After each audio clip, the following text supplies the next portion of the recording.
Boa tarde! Estamos aqui iniciando mais uma live, Debates na Pandemia, uma parceria entre o Pérez e Barros e o Terra Sarmento Rocha, hoje com a participação... Opa, ele já está pedindo para entrar, deixa só eu colocar. Só um minutinho que ele está entrando. Zé Carlos está conectando. Hoje a gente vai falar sobre questões societárias e o impacto da pandemia nas questões societárias. A gente está só esperando o Dr. Zé Carlos Sarmento entrar, que é sócio do Terra Sarmento Rocha, nosso parceiro nesses debates. Olá!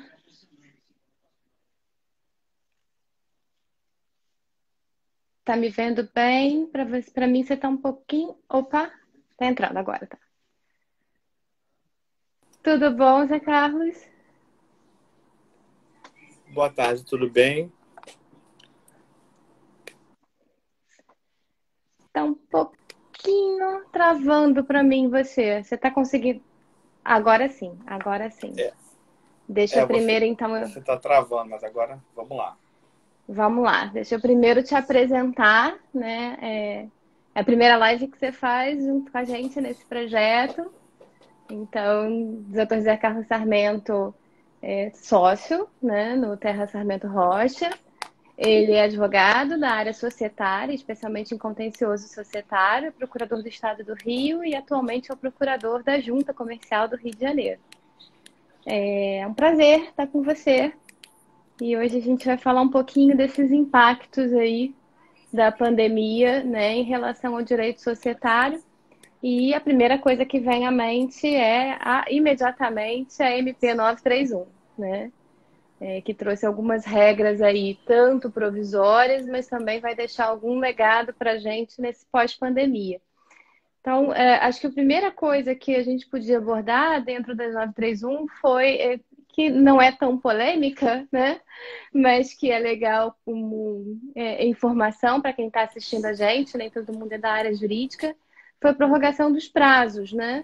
Dos prazos para a realização de assembleia, a prorrogação dos prazos de mandado eletivo nas sociedades anônimas e em alguns outros tipos societários também. Queria que você falasse um pouquinho para a gente sobre isso.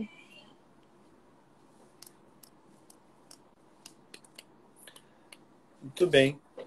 Antes de mais nada, é um prazer também enorme meu poder participar. Meus sócios, a Cândida e o William, já fizeram várias lives com você e com seus sócios do escritório. Acho que tem sido uma parceria bem produtiva nesse período.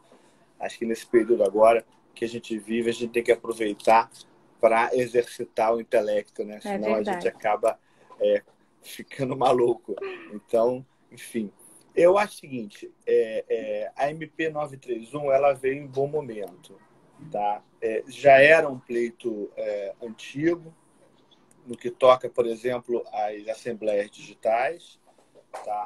Ainda não tinha encaixado corretamente em termos de sociedade anônima, de capital aberto. Houve uma tentativa em 2009 de se instituir essas assembleias digitais. Houve uma consulta pública na CVM, mas acabou que eles entenderam que não havia tecnologia no mercado suficiente, um aparato tecnológico suficiente para isso, então não foi feito. Então, eu acho que o momento foi oportuno. E a MP aborda dois aspectos. O primeiro deles, a prorrogação dos prazos, como você já falou. A gente sabe que a maioria das sociedades anônimas realiza as suas assembleias gerais ordinárias, geralmente nesse período de abril a julho, porque geralmente são 4 meses após o término do exercício da companhia, geralmente 31 de dezembro, exercício social, geralmente 31 de dezembro, algumas, não poucas, mas algumas têm um encerramento social em 28 de fevereiro e 31 de março. Então, você tem aí, entre abril e julho, uma quantidade grande de assembleias gerais ordinárias sendo realizadas. Não só nas SAs, como nas cooperativas, que também tem o prazo de 3 a 4 meses, dependendo da.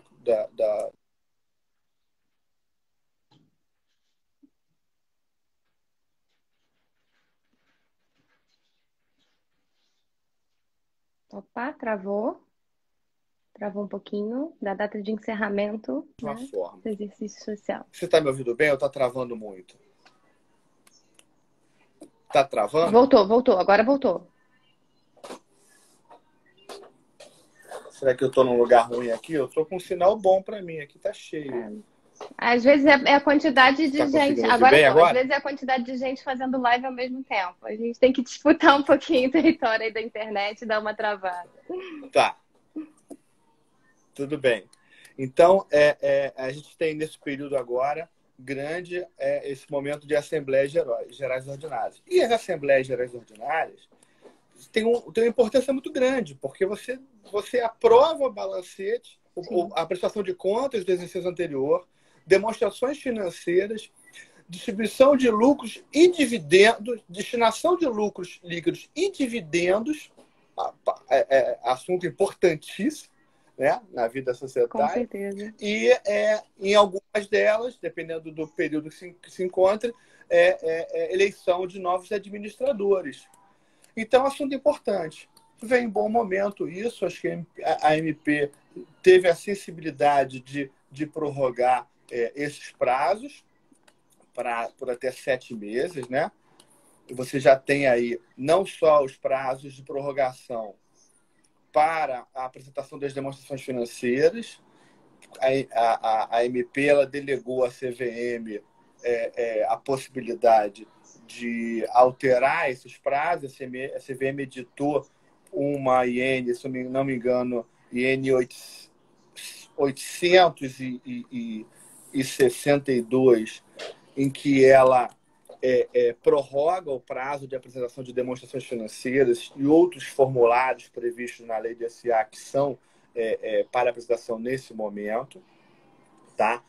Você tem aí a prorrogação, como eu disse, disso, e em termos de outro ponto importante que eu acho que foi feito Deixa eu só dar na MP uma 931, fala. observação em relação à demonstração financeira. Acho que é importante destacar que a MP ela também faz uma certa balança, né? Ela permite a prorrogação dos prazos, até porque no cenário que a gente está vivendo, realmente essa prorrogação se fazia necessária, mas ela também autoriza, né, que se levantem balanços intermediários para que sejam feitas, né, fora do prazo regular, antecipações de distribuição de dividendos, já que nesse período a gente não vai ter ainda necessariamente aprovadas as contas, né?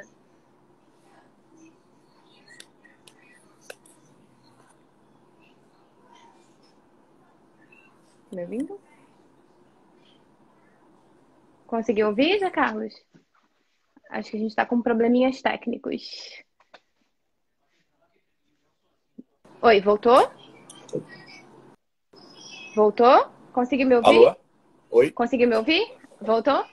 Ficou bem gravado. Vamos lá. Eu estava mencionando que, assim, em contrapartida, né, para os sócios a essa prorrogação do prazo para a realização das assembleias, a MP permitiu que fossem distribuídos dividendos intermediários, né? Também para não ficar, para não prejudicar tanto a questão financeira em relação aos sócios.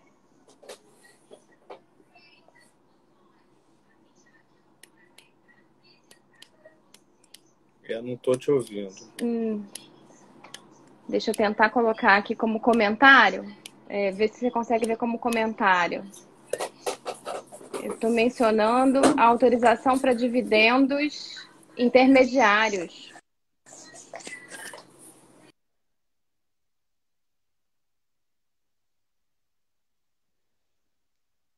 Vê se você consegue. Melhorou?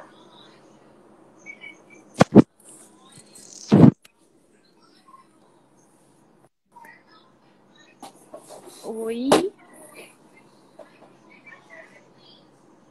Deixa eu perguntar até para quem está assistindo. Estamos os dois Oi, estão vendo? travando ou só? Agora eu tô.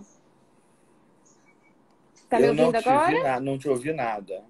Então vamos lá. Eu estava mencionando só que, como uma contrapartida a essa prorrogação dos prazos da relação, realização das assembleias, a MP autorizou, né, a distribuição de dividendos intermediários aos sócios.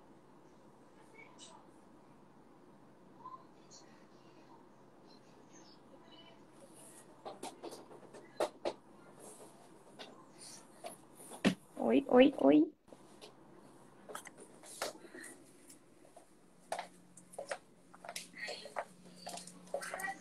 Melhorou?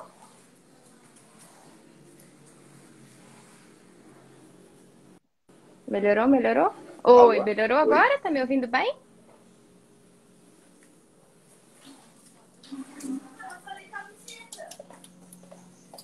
Melhorou? A gente está com alguns probleminhas técnicos, mas a ideia é se destacar em relação à prorrogação dos prazos, é que em contrapartida, né, tem essa possibilidade de distribuição de dividendos. Alô?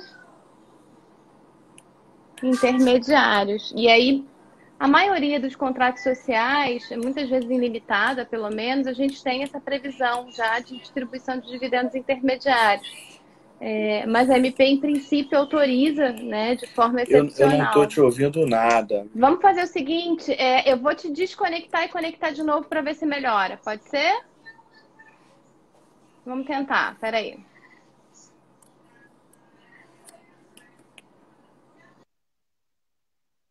Vamos tentar aqui conectar novamente para ver se a gente melhora. Vamos ver se agora vai.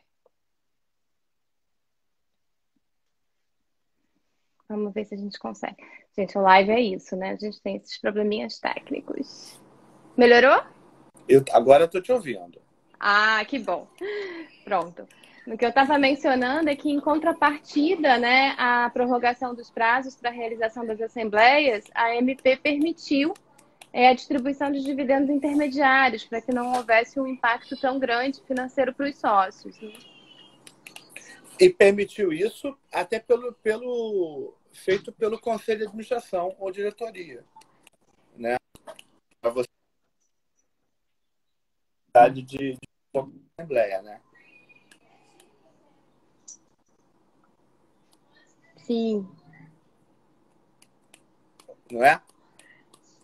exatamente, exatamente. Acho que é um ponto legal de se destacar, que houve essa preocupação da MP, né? Na MP se dá também um equilíbrio, porque é verdade que realização de uma assembleia hoje, no atual estágio, dentro do prazo legal, por mais que se tenha autorizado, e eu acho que esse é um legado que vai ficar, né? Você já mencionou a realização de assembleias de forma virtual, até que para que haja tempo hábil para as companhias se prepararem para isso, e enquanto isso não acontecer, houve em contrapartida essa autorização para distribuição de dividendos.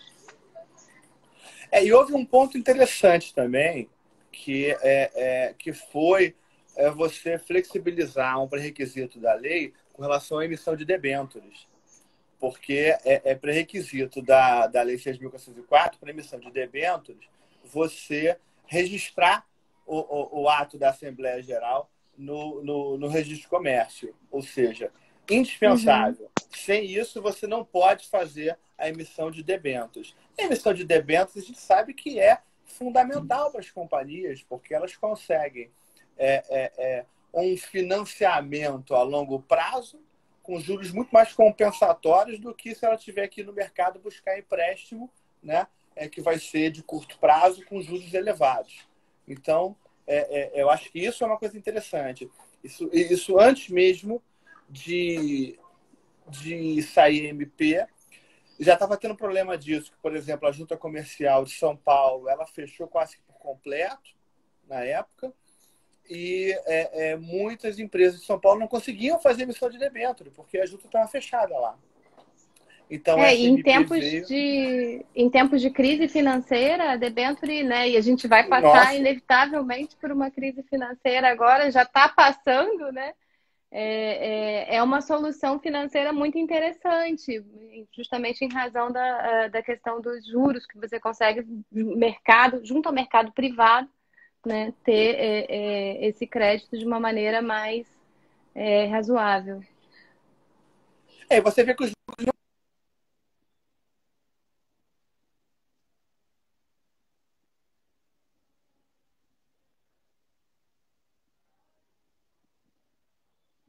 são apetitosos assim.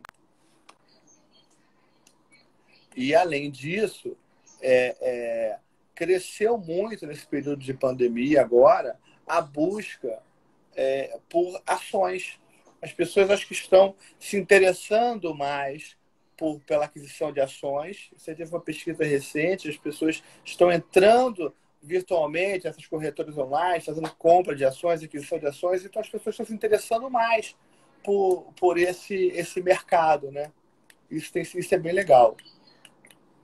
Tá? Sim, aqui em casa eu tô tendo a experiência. Meu marido tá É, toda hora brincando ali naqueles aplicativos da XP, tá justamente começando a conhecer esse mercado. Acho que um pouco por conta do tempo, né? Porque por mais que a gente esteja em home office, exatamente. você no mínimo ganha o tempo aí de transporte, né? Então, esse tempo de transporte que você não precisa se locomover pela cidade, dá para aproveitar para fazer algumas coisas novas.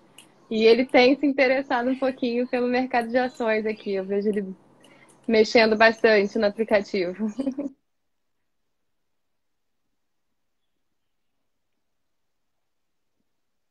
Oi, tá travando um pouquinho de novo.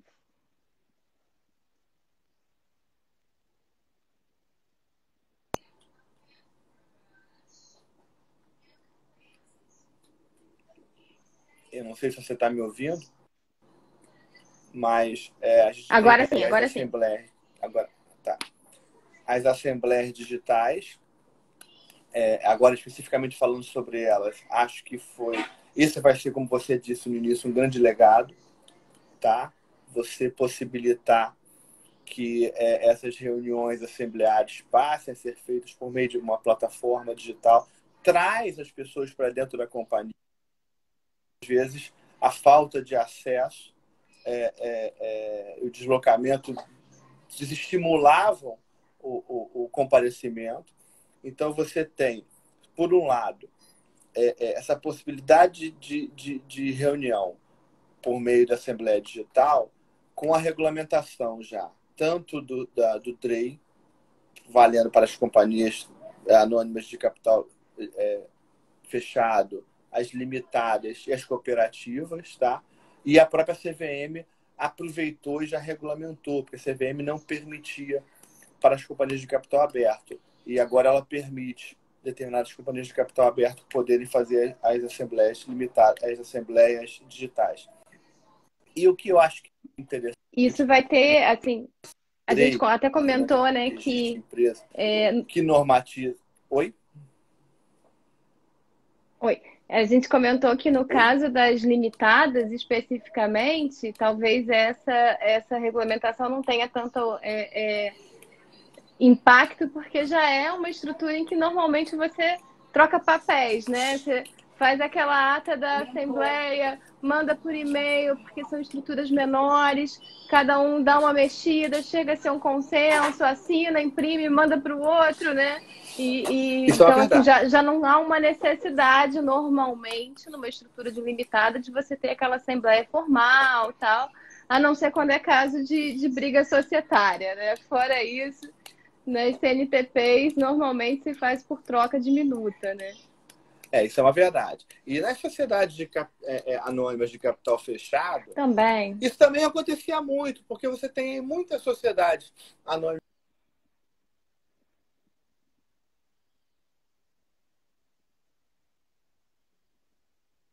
ou são sociedades familiares.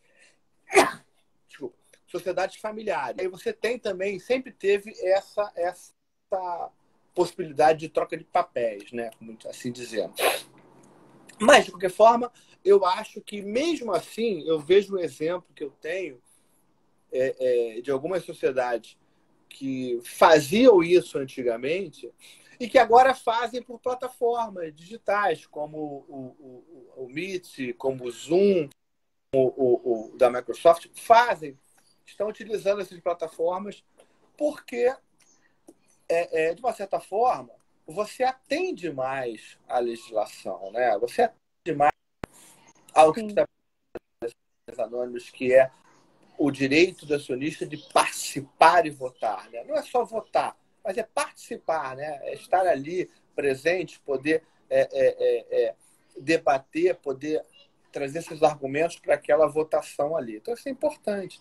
E a regulamentação ela foi bem feita porque ela foi numa linha muito principiológica, como não poderia deixar de ser. Você não pode se meter muito no dia a dia da empresa. Claro.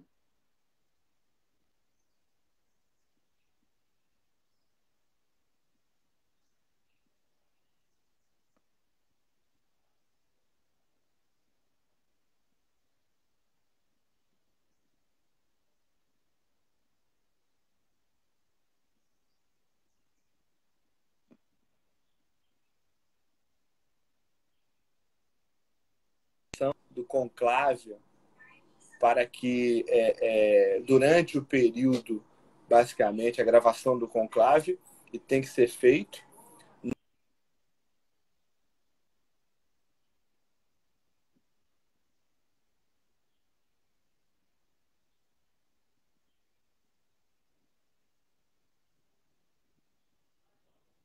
Vou... Questão importante também foi colocada. Não sei se você ouviu o que eu falei. A gente está aqui Travou um falando de pouquinho, assembleias ficou um pouquinho digitais. truncado para É, mim. Agora voltou. Isso. é. Então, assim, em Voltou. termos de exigências que foram colocadas aqui pelo DREI, eu destaco essas duas. Basicamente, a questão de você ter um registro da presença, tá? E você gravar o conclave, durante o prazo prescricional se você for buscar nulidade da.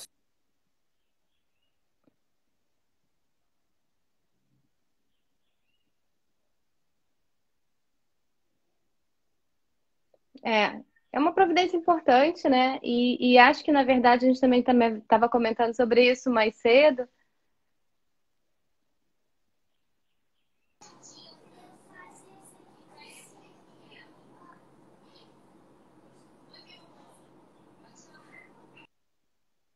Oi, oi, oi. Voltou? Acho que a gente está com algum delay. Você está me ouvindo bem agora? Oi, oi. Vamos lá. Oi, Fábio. A gente estava até comentando um pouco mais cedo que uma outra estrutura em que a questão das assembleias virtuais vai ter um impacto bem grande vai ser nas associações, né? E nas cooperativas, mais especificamente. Nas cooperativas é um aspecto interessante, porque nas cooperativas, a verdade é que você tem hoje, às vezes, grandes cooperativas, só que os cooperativados, associados, não participam das assembleias. E acaba que essas assembleias são entre meia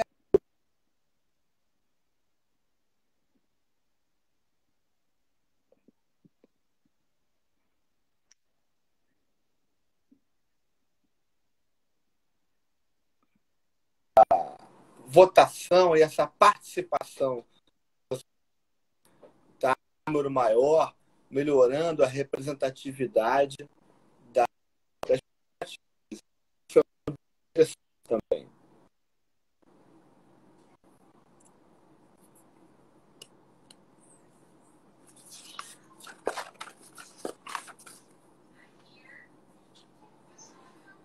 Oi. Oi. Bom, vamos lá. Já havia até, o Banco Central já tinha, em termos de consulta para as cooperativas de crédito especificamente, de certa maneira, autorizado a realização de assembleias virtuais, né, pela ausência de impedimento legal. Mas é claro que com o SMP a coisa se torna muito mais segura a adoção do mecanismo, né? Até para você evitar qualquer questionamento, e aí não só nas cooperativas de crédito, né, mas em qualquer cooperativa. E acho que vai ser sim um mecanismo bem importante para poder trazer essa representatividade ideal, que ainda mais no caso de cooperativa, a gente sabe que na prática acaba efetivamente ficando esse núcleo de controle ali mais participativo, mas a ideia, né, legislativa, pelo menos a ratio de uma cooperativa, é que você tenha a efetiva participação dos cooperados, que sejam pessoas que se unam ali para desenvolver uma atividade econômica com os ganhos desta associação, né? Não é uma estrutura empresarial, né? Deveria ter um caráter um pouco mais pessoal, e aí o fato dessa MP, e é um legado que vai ficar, permitir a realização das assembleias de forma virtual, vai contribuir para essa finalidade, que é a finalidade clássica da cooperativa, né?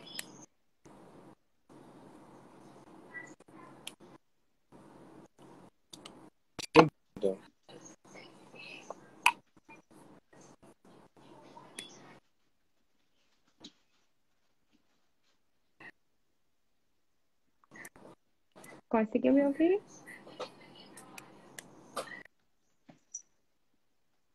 Alô, alô?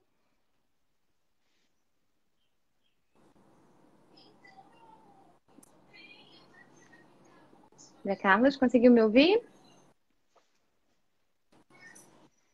Bom, estava falando só da Finalzinho eu não peguei, não. relevância desse mecanismo para as cooperativas, Tá. né? Não, não Aham. tem problema. Estava só ressaltando a relevância desse instrumento para as cooperativas e para o que se espera que efetivamente elas sejam. Você quer acrescentar alguma coisa ainda sobre as assembleias virtuais? Eu não estou conseguindo te ouvir. Eu acrescentaria, se você está ouvindo agora, Sim. teve uma ferramenta que foi bem interessante que a gente colocou no DREI, que foi trazer, não estava previsto no MP, ela falou genericamente, me permitia votação e participação à distância. Então, no primeiro momento, se pensou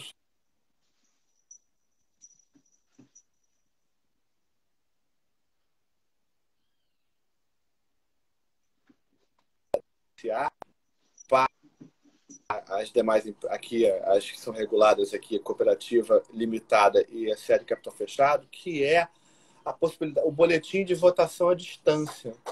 Na verdade, eu não preciso participar no dia do conclave, seja ele uma assembleia totalmente digital ou, como a gente chama de semi-digital, em que há as duas formas, tanto presencial quanto digital, mas eu posso tão somente encaminhar um boletim de votação. Então,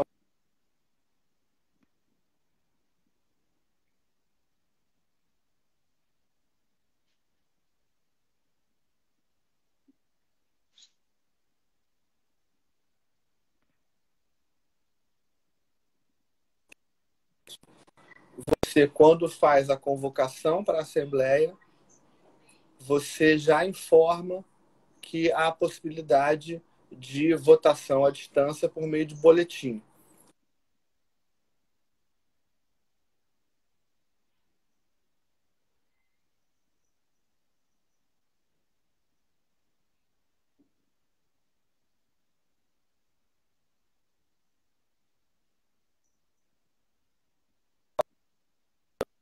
Quando você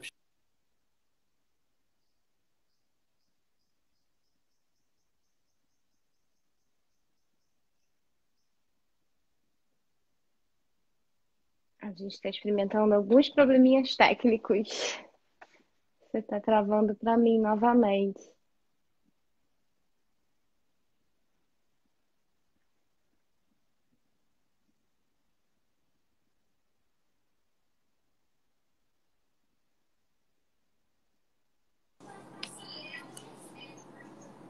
Voltou.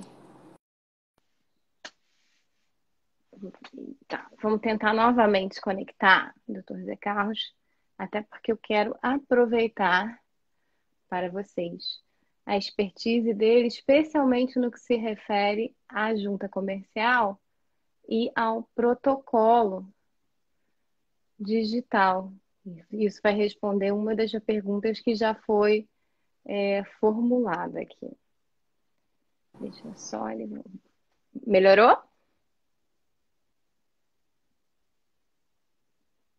Zé Carlos? Oi. Tá bem hoje tá complicado. Acho que a disputa aqui do território tá Eu acho que a gente está acirradíssima. concorrendo, apareceu um pop-up para mim. Rita Lobo estava fazendo live agora, que é uma apresentadora culinária conhecida. Deve ser ela que está roubando Sei. nossa internet, ó. A pessoa tava interessada em comer, né? Com certeza. Mas agora melhorou bem. E aí, aproveitando essa deixa do boletim, e até uma das perguntas, e uma pergunta formulada aqui pela Bárbara Lucarini, os registros na Juscerja podem ser postergados para o pós-pandemia? Imagino que ela esteja se referindo à disposição contida na MP sobre aquela prorrogação do prazo de 30 dias, né? Mas a gente vai aproveitar o gancho para falar não só disso, mas o registro digital, que hoje já está, também acho que é uma das benesses da pandemia que vai ficar, né? Em relação ao prazo, o que a lei prevê é que você tem 30 dias para levar registro dentro da assinatura para que o ato retroaja a data da efetiva assinatura. Não é que você não possa levar depois, mas desrespeitado esse prazo, a vigência dele não é retroativa, passa a ser do momento em que a junta efetivamente arquiva aquele ato societário. E o que a MP previu foi que esse prazo de 30 dias ele fica suspenso até que a junta volte a funcionar plenamente no pós-pandemia, certo? Exato. A MP estabeleceu um prazo, ou seja, os documentos que forem assinados após 16 de fevereiro de 2020. Esses documentos assinados após essa data, eles quando na verdade, a retroatividade do artigo 36 da Lei 8934 só vai começar a contar quando as juntas comerciais restabelecerem todos os serviços. Assim, aqui no caso do Rio de Janeiro, a Junta Comercial do Rio, o serviço está ativo, tá? Só que, na verdade, o que a gente entende ali, restabelecer todo o serviço, se eu tiver com toda a repartição aberta. Ela não está aberta, então o protocolo físico que existe na junta, ele não está funcionando. Então, realmente, esse prazo está suspenso. Só quando a gente tiver aqui no Estado do Rio de Janeiro, o decreto do governador restabelecendo o funcionamento das repartições, que a gente puder voltar a abrir, aí que o prazo volta a correr os 30 dias. Então, respondendo a pergunta aí da nossa participante aí, está suspensa. Ela está segura nesse momento. Depois que abrir, ela tem aí os 30 dias para poder... Mas eu dou uma dica para ela. Não espera, não, porque a Junta Comercial do Rio está funcionando com um protocolo da web muito bem, tá? É uma facilidade. Ele tem um passo a passo muito claro. Você não tem nenhuma dificuldade para acessar, fazer o upload do documento, pagar a guia pela internet, juntar os documentos. O protocolo ele é feito pela internet. 2, 3 dias você está recebendo aquilo julgado. Porque todas as turmas jogadoras e todos os jogadores singulares estão trabalhando em home office, estão trabalhando normalmente. A gente está tendo um volume muito grande de acesso pelo portal da web para a junta. Então, assim, eu digo que a junta não parou. E tem, aí agora já pegando o gancho aqui do registro digital, né? Porque o registro digital, o das assembleias digitais, você vai ver, bom, se você tiver uma assembleia 100% digital, ela não gerou um papel para ninguém assinar, mas vai gerar um documento por exemplo, o secretário e o presidente vão assinar por meio de um certificado digital, tá?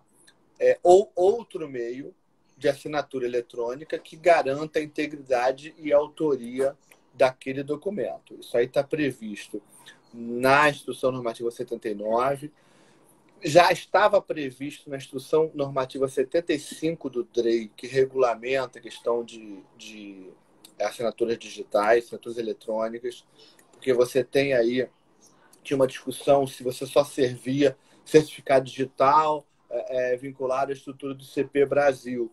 Só que na própria medida provisória 2200-2, que criou o CP Brasil lá atrás, o parágrafo 1º, parágrafo 10º do artigo 1º, se não me engano, ele estabelece que você pode aceitar documento assinado eletronicamente, não apenas com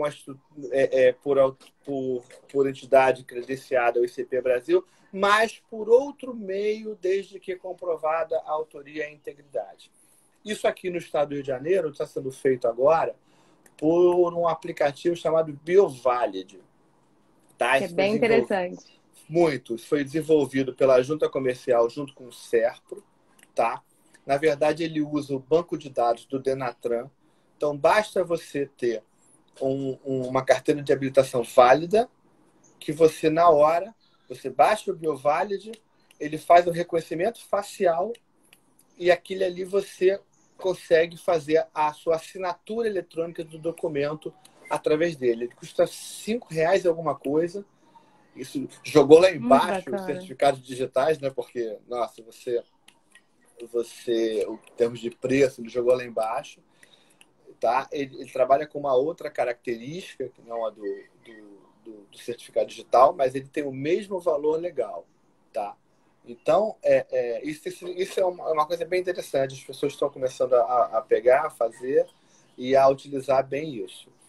Então, você vai pegar na Assembleia Digital... Mas nesse momento de pandemia, a MP autoriza, inclusive, que você faça assinatura física, né? E que ela seja validada aí pela assinatura eletrônica por um advogado ou contador. Então, as partes, nesse momento de pandemia, pelo menos, né, que é um momento atípico, os sócios em si não precisam ter essa certificação digital, certo? Isso. Na verdade, isso já foi introduzido pela Lei da Liberdade Econômica. Tá? A Lei da Liberdade Econômica trouxe essa fé pública ao advogado e ao contador para reconhecer a autenticidade de documentos levados à junta comercial, levados a registro. Tá? Recentemente, o DREI encaminhou um ofício circular às juntas com um documento em que o advogado ou o contador vai reconhecer a autenticidade daquele documento quando ele estiver anexando para levar a registro. Então, isso é importante. Você falou a coisa perfeita. Não necessariamente o sócio tem que ter o certificado digital, até porque agora ele pode estar até com dificuldade de renovar. Ele podia ter um certificado digital, venceu nesse período e ele não conseguiu renovar. Então, você pode, o contador, o advogado, podem atestar, tá, a autenticidade daquele documento ali, aquela ata ou aquele alteração contratual assinada, e leva e vai preencher um formulário em que ele reconhece isso e leva a registro na junta. Eu acho que isso é muito legal. Aí, falando lá da Lei da Liberdade Econômica, que trouxe essa possibilidade, porque a Lei da Liberdade Econômica traz um outro elemento, que é a presunção da boa-fé. A gente viveu esse tempo inteiro com a presunção de que o empresário ou qualquer um que fosse levar um ato para registro, ele estava na má-fé. Eu exigia tudo dele, né? Foto com Jesus Cristo, exigia declaração de pai, mãe, certificado de vacinação. Quer dizer, a presunção de que ele estava tudo errado. É verdade. E se inverteu agora. Eu tenho que presumir que aquelas informações são verídicas, são verdadeiras, salvo se eu tiver dúvidas, plausíveis quanto à autenticidade daquele documento, eu posso fazer algumas exigências, mas a princípio eu tenho que presumir a boa-fé. Eu acho que isso é algo também que é relevante nesse momento, tá? Sim. Sim, o pessoal ainda tem muito medo. A gente até fez, né, em um outro encontro falando também das escrituras, né? Escrituras públicas feitas de maneira digital, vários cartórios aderiram, mas eu já ouvi de alguns escreventes de determinados cartórios que a gente trabalha, não, a gente aqui não vai fazer isso não. Como é que eu vou ter certeza que a pessoa que está ali realmente é aquela pessoa? Você tem tantos meios hoje, né? Você pode usar um mecanismo de videochamada, a pessoa vai estar ali, que não vai fazer diferença se ela estivesse fisicamente ali segurando a carteirinha de identidade dela, ou em vídeo, é a mesma coisa, né? Então você tem tantos mecanismos, e eu concordo com você, a gente tem uma cultura de presumir a má-fé, especialmente quando a gente está falando de relações empresariais, ou até dos atos que efetivamente demandam escritura pública, né? Alienação de imóvel, doação, testamento, são coisas que sempre você parte do pressuposto da má-fé e faz uma série de exigências, enquanto, de fato, deveria ser exatamente o oposto. A gente deve sempre partir do princípio da boa-fé, né? Com certeza. Isso é algo fundamental. Eu acho que a gente tem que virar isso, acabar com essa postura. A gente começa a desenvolver.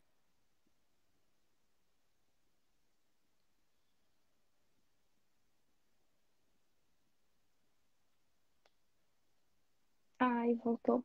Voltou, Oi. voltou. A gente começa a desenvolver outras ferramentas aqui no Estado também.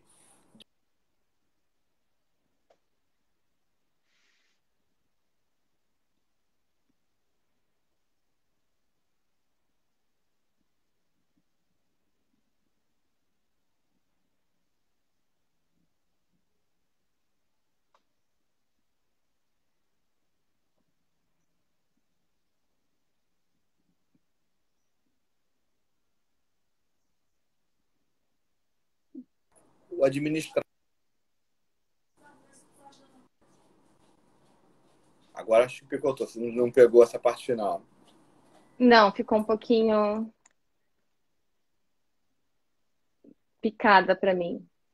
Mas imagino que você esteja falando da questão dos documentos para apresentação de documentos e repartições públicas, né? A desnecessidade agora daquela xerox autenticada, basta você levar o original e mostrar e o próprio funcionário faz essa verificação.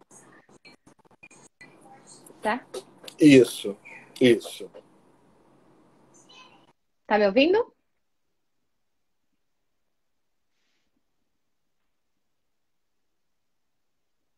Melhorou? Tá. Então, assim, fechando um pouquinho essa questão do protocolo digital, eu acho que esse vai ser um dos benefícios, né, que vai ficar aí da pandemia. Antes desse cenário atípico que a gente está, eu acho que a única junta que já estava 100% digital era de Minas, né, de Minas Gerais. A do Rio já estava começando. Agora todo mundo teve que acelerar, né, e acho que é uma boa herança que efetivamente vai ficar.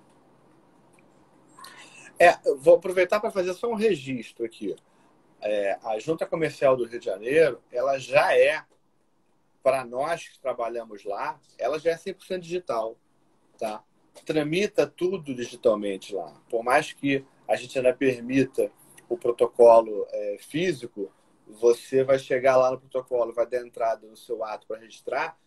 No protocolo mesmo, ele já é digitalizado e já tramita tudo por esse meio. Então, o nosso momento agora na Junta Comercial do Rio de Janeiro era tão somente começar a virar a chave, tá? E acabar com o físico e transformar todo ele digital. Isso aí é uma previsão que a gente tinha para esse segundo semestre agora. Talvez tenha sido até antecipada agora, porque a gente sabe que quando essas situações acontecem é que você troca o carro, troca a roda com o pneu do carro com o carro andando e depois fica, né? Depois fica. É isso, é verdade. Deixa eu fazer uma provocação de novo, uma pergunta da Bárbara aqui. Vocês acham que o princípio da continuidade da empresa pode ser invocado para possibilitar a renegociação de passivos em geral, inclusive tributários? Esse já é um princípio que já é usado há muito tempo para esse fim, né? E é, inclusive, o princípio que alimenta toda a estrutura legislativa, tanto não só da falência, mas como da recuperação judicial. Então, acho que vai ser uma coisa natural, né? Eu não peguei a Tudo pergunta. bem Qual que foi a não pergunta se dela? aplica, né, ao tributário. A Qual foi a pergunta pergunta dela? vocês acham que o princípio da continuidade da empresa pode ser invocado para possibilitar renegociações de passivo em geral? Isso já é, né? Já vem sendo, já era, já alimentava, né, de certa maneira, todo o regime de não só de falência, mas de Recuperação, né? renegociações e recuperação. E aí ela pergunta, aí tem, acho que aqui que está a provocação, na verdade, que vem o inclusive tributário, né? Olha, você já tem algumas medidas aí que o governo começou a adotar principalmente para as micro e pequenas empresas, para o diferimento de prazo de pagamento de impostos. Tá? Essa medida já foi adotada, já pensando exatamente nessa dificuldade nesse momento e na necessidade de continuação da empresa. Então, porque é um ciclo vicioso. Se a empresa Sim. fecha, ela coloca a gente na rua que fica desempregado, que vai bater na porta do governo para pedir o auxílio-desemprego e que depois pode caminhar para uma informalidade, aí deixa de recolher tributo. Então, assim, há um interesse lógico de preservar a empresa. Eu acho que, com relação ao aspecto tributário, o que o governo pode fazer, nos seus vários níveis, federal, estadual e municipal, diferir prazo de pagamento de impostos, tá? Para que a empresa possa ter fôlego nesse momento. O que eu sei do governo federal é que ele fez diferimento para empresas, se não me engano, micro e pequenas empresas. No estado, no governo municipal, aqui no município do Rio de Janeiro, fez também, se não me engano, para ISS e IPTU, tá? Eu acho que o estado fez alguma coisa também para o ICMS. Já Eu não tem posso te também garantir, mas algumas eu acho que demandas fez. sendo propostas, algumas demandas, eu acho, na verdade também tem algumas demandas sendo propostas, né, na área tributária, com base nesse princípio, invocando uma aplicação cruzada. Então, assim, se eu tive um diferimento na esfera estadual, pedindo para trazer esse mesmo benefício para a esfera do fisco estadual e municipal. E algumas decisões têm sido proferidas a favor do contribuinte. E, óbvio, a questão da continuidade da empresa, ela acaba sendo o princípio ali por trás de tudo isso, né? Você teve também, eu vi algumas medidas judiciais sendo adotadas com base no princípio da isonomia, aplicando, considerando que houve decreto legislativo e houve decreto aqui do Estado de afastamento da responsabilidade fiscal, né? Então, você pedindo também para você postergar, diferir pagamento. Sim. Uma portaria do Ministério da Fazenda, se não me engano, tá? Que ela regula essa questão do diferimento de pagamento por 30 e 60 dias em casos de pandemia, em Alô? casos de decretação de calamidades sanitárias. Mas há uma discussão de aplicação dela, se ela é auto-aplicável ou não, tá? Eu vi, por exemplo, que aqui no estado de Janeiro, eu vi uma decisão da Gol, que ela conseguiu, na Justiça Federal, postergar pagamento, recolhimento de imposto de renda do exercício, imposto de renda do exercício social que encerrou em dezembro de 2019. Imposto de renda as empresas tinham até agora, final de abril, para pagar. Então, elas conseguiram, a Gol, se não me engano, eu vi a decisão judicial conseguindo esse afastamento, essa prorrogação. Então, assim, tudo isso envolve essa questão de continuação da empresa, né? Então, eu acho que esse fato é importante.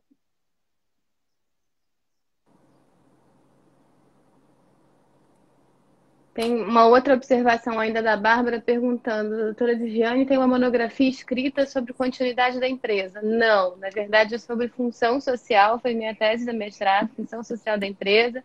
Depois, para quem quiser, eu posso disponibilizar. Ela foi publicada num formato um pouco mais reduzido de artigo. Então, depois, quem tiver interesse, essa ela buscou no fundo do baú. Tá te Mas seguindo. deixa. É bom que tá te acompanhando, te seguindo, isso é importante. Tá. Bom, mas acho que em termos da MP 931, né? Voltando um pouco para a área mais societária, né?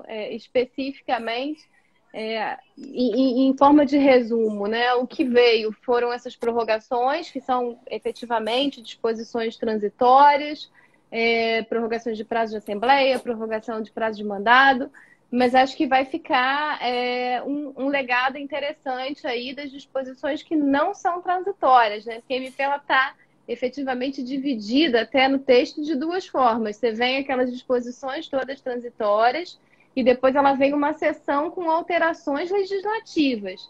Essas alterações é que vão ser o legado efetivamente, né? E são as que cuidam...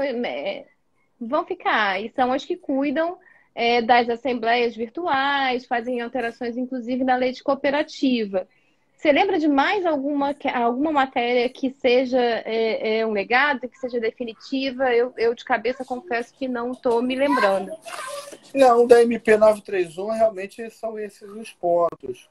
O que ficou em definitivo é isso, é a Assembleia Digital. Tá? O resto realmente é transitório, é só nesse período agora da pandemia. Tá? Tem data certa para acabar. Agora, as assembleias digitais, elas vieram para ficar. Eu acho que esse é o grande legado da MP 931. E acho que vão ser bem-vindas, né? De verdade. Vai efetivamente ampliar a participação dos sócios nessas matérias e vai ser uma novidade bem-vinda. E a outra novidade que eu acho que também vai ficar, embora não esteja disciplinada propriamente na MP, é o registro eletrônico. Acho que isso também vai ser um excelente legado em todas as juntas. Né? Já se estava preparando para isso e essa virada de chave foi efetivamente acelerada aí por conta da pandemia, né? Ah, com certeza. Eu acho que agora é um caminho sem volta, tá? Você já tinha aqui em âmbito nacional, como você falou, a Junta Comercial de Minas estava bem avançada com isso. Depois ela teve alguns problemas lá, até por conta de uma greve. E aí ela teve alguns...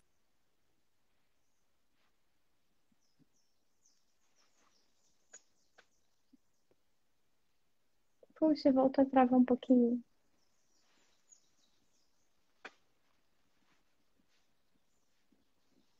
Logo no finalzinho. Voltou. Está bem avançado aqui no Rio de Janeiro com relação às juntas comerciais. A nossa junta aqui é bem tecnológica. E eu acho que existia por parte do usuário aquele medo do novo, né? Sim. Era aquele medo de fazer digital, como você falou, do pessoal debatendo a questão dos cartórios. Né? Aqui eu não vou fazer, não garanto isso. Então tinha todo um medo do novo. Mas as pessoas, conforme foram, agora nesse período mesmo da pandemia, foram usando o serviço de protocolo web da Junta, na verdade, foram vendo que estava dando certo, que deu resultado, conseguiu fazer. E essa pessoa nunca mais vai botar o pé no protocolo físico. Não vai mesmo. Não vai. Tem necessidade não vai mesmo. disso. Você começa a ver que não tem necessidade. Não, e soluciona uma parte burocrática tão grande, né? Até comentei com você, tem alguns clientes que ficaram presos no exterior por conta da pandemia, precisam assinar um ato societário e me perguntaram, então eu vou assinar aqui, a junta já aceita assinatura eletrônica? Eu falei, depende de que tipo de assinatura eletrônica. Ah, não, aquela que eu entro naquele DocuSign da vida, né? Ou até no próprio Adobe, faço como se fosse a manual. Eu falei, não, isso não, né? A gente aceita certificado digital, ou agora o BIOS. Mas você não precisa. Então eu vou assinar e vou postar por DHL para quando chegar, mandar para o despachante. Não. Hoje basta você assinar enquanto estiver durando a pandemia, digitalizar, né? E dar entrada com o certificado digital ou o seu advogado ou o seu contador. Não há mais essa necessidade de se postar documento, né? Ficar transitando com ele entre diversas cidades. Porque às vezes os sócios não moram no mesmo município para então conseguir fazer o protocolo, né? Isso vai facilitar muito a vida. Vai, com certeza. E na verdade a gente vive hoje um mundo globalizado. Então, assim, você tem, como você falou, um acionista aqui, um outro lá fora, e você vai aproximar muito mais eles. Dali você tira a ata da Assembleia, assina digitalmente, e dá entrada e acabou. Você não tem mais. Daqui a pouco a gente vai fazer uma varredura na nossa legislação e você vai ver que você vai revogar vários dispositivos que exigiam, que só se concretizavam com presença física. Você vai acabar com isso. Com certeza. Com certeza. Também acho que vai ser uma tendência natural. Bom, a gente está com 3 minutinhos só. Então, para a gente conseguir se despedir fazendo, né, algumas que a gente fez, a gente estava no meio, não estava atentando para o relógio, e aí no meio da conversa, ela cai automaticamente. Então, aproveitar esses minutinhos finais, né, para agradecer a sua participação. Acho que foi bastante esclarecedor, especialmente. Eu estava doida para aproveitar essa questão do protocolo digital, porque eu acho que é uma coisa que está sendo ainda pouco divulgada, pouco conhecida, e que vai ser realmente um grande facilitador, né? Eu que agradeço. Foi uma honra poder participar dessa live com você, falar de um assunto que a gente gosta tanto, poder divulgar esse tema. Assim, acho que os nossos escritórios estão fazendo uma parceria muito legal. Quando a gente precisar desenvolver algum trabalho junto, vai ser um prazer. Estou à disposição. Agradecer mais uma vez aí a sua dedicação aí e a oportunidade de ter debatido com você esse tema. Obrigada, mas obrigada mais uma vez. A gente teve uma competição da Rita Lobo aí, mas tirando isso... Não, na verdade, eu descobri o que foi. Não foi a Rita Lobo. Eu acho que quem estava fazendo a gente cair era a Cândida. Ciúme, a Cândida Terra, ela estava em outra live no mesmo horário, olha. Foi ela que estava fazendo a gente cair, ó. Ela faz para concorrer, ela é ciumenta, porque ela não está presente aqui hoje. Mas brincadeiras à parte, muito obrigada. A gente está encerrando aqui. Semana que vem ainda tem mais 2 dessa bateria aí da parceria do debate na pandemia, mas certamente é uma parceria que vai ficar pós-pandemia. Obrigado você, um abraço a todos. Tchau, tchau. Obrigada. Tchau, tchau.